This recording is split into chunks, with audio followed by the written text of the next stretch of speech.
Assalamualaikum warahmatullahi wabarakatuh. Anak-anakku yang saya cintai dan yang saya banggakan, ketemu lagi dengan Pak Mahfud dalam pembelajaran SKI, Sejarah Kebudayaan Islam. Namun sebelumnya mari kita bagikan tentang selalu belajar sejarah Islam. Nanti Pak Mahfud bilang Assalamu Islam, nanti anak-anak jawab ayo selalu belajar sejarah Islam. Oke. Assalamu Islam.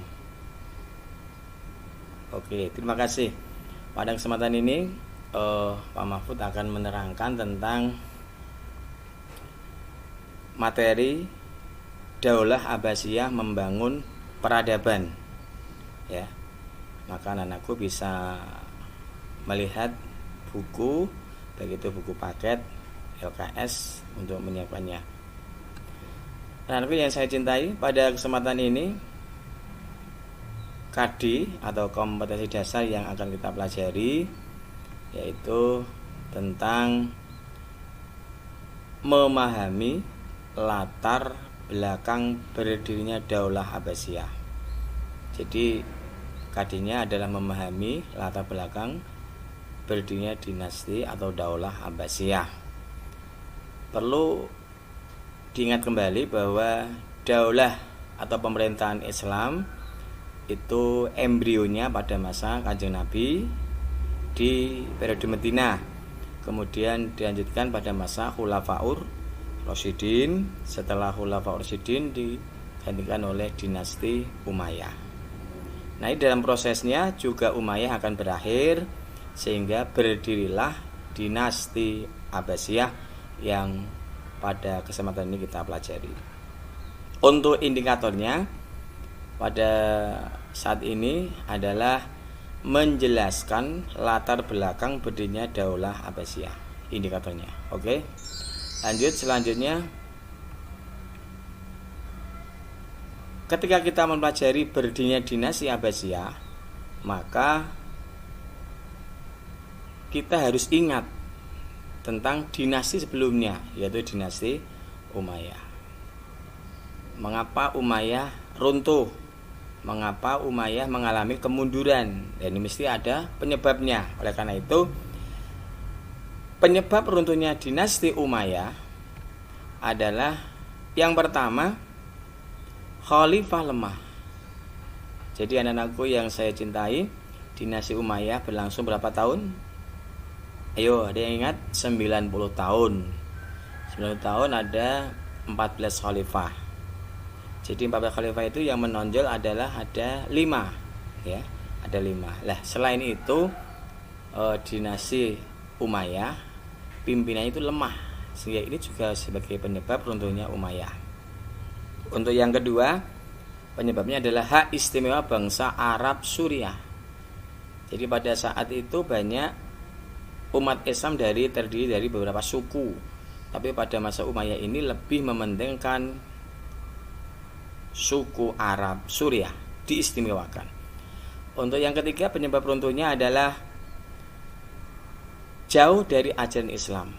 Dengan maksud banyak dari pimpinan dinasti Umayyah itu melanggar ajaran Islam, jauh dari ajaran Islam.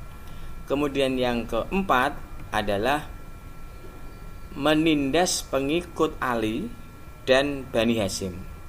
Jadi ini adalah salah satu penyebab runtuhnya Umayyah, yaitu menganaktirikan keturunan Ali, biasanya itu Syiah, dan juga dari keluarga Bani Hashim, termasuk nanti keluarga dari Abbas, dari Abu Thalib, kemudian Sayyid Abdullah. Oke, lanjut.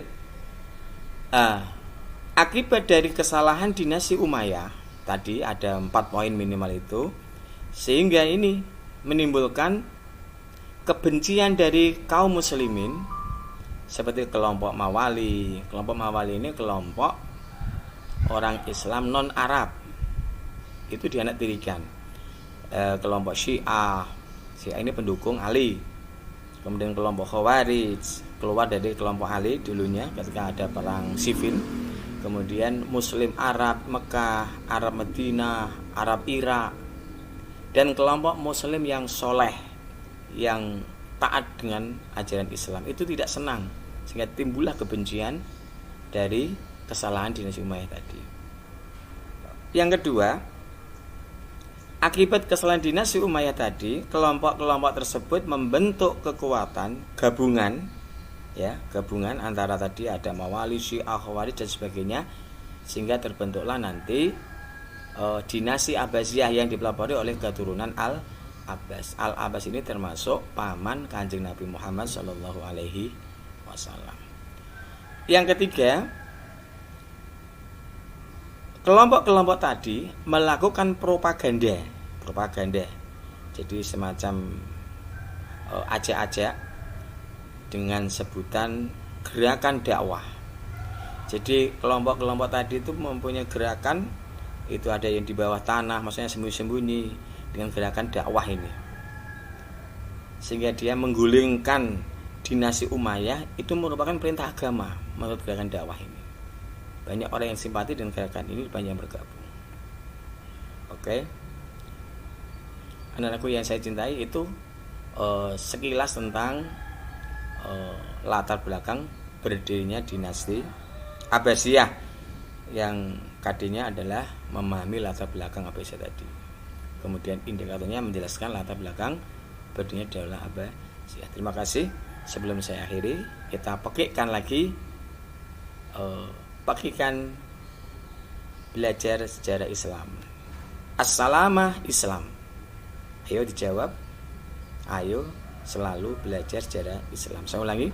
Assalamah Islam. Oke, terima kasih. Mohon maaf, besok bisa ketemu lagi dengan Pak Mahfud dengan materi yang selanjutnya. Assalamualaikum warahmatullahi wabarakatuh.